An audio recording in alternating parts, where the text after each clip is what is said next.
पवन सिंह के ही गाने की तरह खेसारी लाल यादव का नथुनिया 2 गाना का हाल होगा। तो जी हाँ दोस्तों, इसी के बारे में बात करेंगे इस वीडियो में। तो आप लोग चैनल पर नए होंगे तो चैनल को सब्सक्राइब कर लीजिएगा।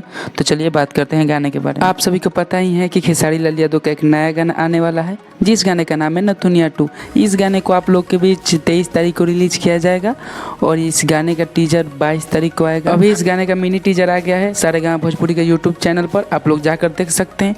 टीजर बहुत ही बवाल और बहुत ही खतरनाक है। इसमें खेसारी लाल यादव का लुक बहुत ही खतरनाक लग रहा है। अब बात करते हैं क्या सच में पवन सिंह के ही पियर फराक वाली 2 गाने के जैसे हाल होगा खेसारी लाल यादव का नथुनिया 2 गाना का? तो मेरे ख्याल से भी नहीं कहा जा सकता है कि वैसा ही हाल होगा। अगर इस गाने का जितना खतरनाक वीडियो शूट किया गया है उतना खतरनाक इस गाने का लाइन होगा, तो मैं यह दावा के साथ कर रहा हूँ कि ये गाना पूरा टांडो मचा कर रख देगा। तो आप लोगों को क्या लगता है कि नथुनिया 2 गाना नथुनिया 1 गाने का रिकॉर्ड तोड़ पाएगा?